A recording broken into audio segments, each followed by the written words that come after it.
चंपावत से खबर, जहां उपचुनाव के लिए सीएम धामी के नाम का ऐलान हो चुका है। भाजपा प्रत्याशी के तौर पर धामी के नाम का ऐलान कर दिया गया है।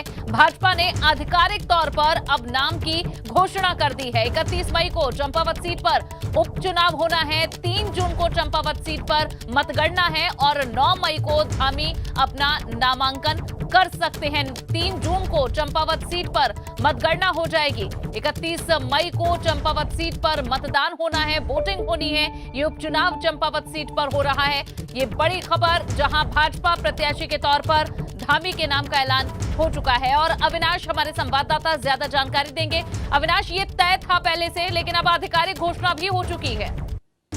जी बिल्कुल, अगर बात करें जिस तरीके से 11 मई को नॉमिनेशन की आखिरी डेट है, ऐसे में भारतीय जनता पार्टी को चुनाव आयोग में अपने आधिकारिक उम्मीदवार के नाम की वहां पे पर्ची भेजनी होती है। तो ऐसे में लिहाजा जिस तरीके से मुख्यमंत्री का नाम पहले से ही तय था, तो भारतीय जनता पार्टी ने आधिकारिक तौर पर मुख्यमंत्री के नाम का ऐलान आज कर दिया है। अब अगले कुछ दिनों में मुख्यमंत्री अपना नामांकन करेंगे और उसके बाद 31 मई को मतदान होगा और 3 मई को नतीजे आएंगे। बिल्कुल। और अविनाश, किस तरह से इस चुनौती को देखा जा रहा है?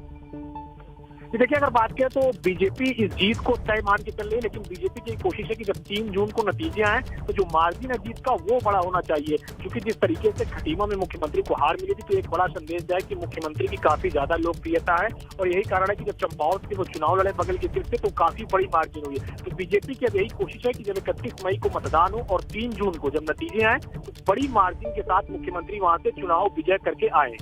जी, और जिस तरह से अविनाश जानते हैं कि जब विधानसभा चुनाव हुए तो सीएम धामी चुनाव हार चुके थे और उसके बाद इसी वजह से वे उपचुनाव ये लड़ रहे हैं। तो ऐसे में कितना स्थिति में परिवर्तन देखा जा रहा है, क्योंकि अब से कुछ महीने पहले ही चुनाव हुए, वे अपनी सीट हार गए थे, अब दोबारा से मैदान में। बिल्कुल, अगर बात करें तो बीजेपी इसी के लिए पूरी तैयारी कर रही है। और वहाँ पे अगर बात करें तो उत्तराखंड बीजेपी की सह प्रभारी रेखा वर्मा को इंचार्ज बनाया गया है कि किस तरीके से वहाँ पे प्रचार किया जाए, सारे लोगों से संवाद किया जाए, जिससे कि मुख्यमंत्री के पक्ष में ज्यादा से ज्यादा मतदान हो सके। और बीजेपी की ये कोशिश है कि यहाँ से मुख्यमंत्री जब जीते तो बड़ी मार्जिन के साथ जीते, क्योंकि जिस तरीके से संदेश लगातार बीजेपी दे रही है कि मुख्यमंत्री को काफी ज्यादा लोकप्रियता उत्तराखंड में मिल रही है, तो उनकी लोकप्रियता का कहीं ना कहीं परिणाम होगा जब 3 जून को नतीजे निकल के आएंगे चंपावत विधानसभा का। और यही कारण की पूरी बीजेपी जुटी हुई है कि किस तरीके से बेहतर परिणाम अपने पक्ष में लाया जाए, बड़ी मार्जिन के साथ जीत कैसे दर्ज की जाए। जी, क्या एक तरह से चुनौती जो विपक्ष है वो दे पा रहा है, क्योंकि कांग्रेस की तरफ से अभी तक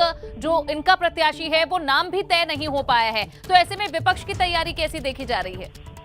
देखिए, अगर बात करें तो कांग्रेस पार्टी लगातार मंथन कर रही है अभी नामों को लेकर के। आज या कल में अपने आधिकारिक उम्मीदवार के नाम का कांग्रेस पार्टी ऐलान कर देगी। कांग्रेस पार्टी की भी यही रणनीति है कि वो इस तरीके से गिव अप न करे मुख्यमंत्री के सामने, बल्कि एक मजबूत कैंडिडेट उतारे जिससे कि बेहतर चुनाव वहाँ पे लड़ा जा सके और मुख्यमंत्री को चुनौती दी जा सके। लेकिन अब देखना होगा कि कांग्रेस पार्टी किसको अपना उम्मीदवार बनाती है, किसके अंदर इतना वो दमखम देखती है कि जो मुख्यमंत्री को वहाँ से चुनौती दे सके। बिल्कुल, शुक्रिया अविनाश इस पूरी जानकारी के लिए। तो प्रत्याशी भाजपा के तौर पर धामी के नाम का अब आधिकारिक ऐलान हो चुका है।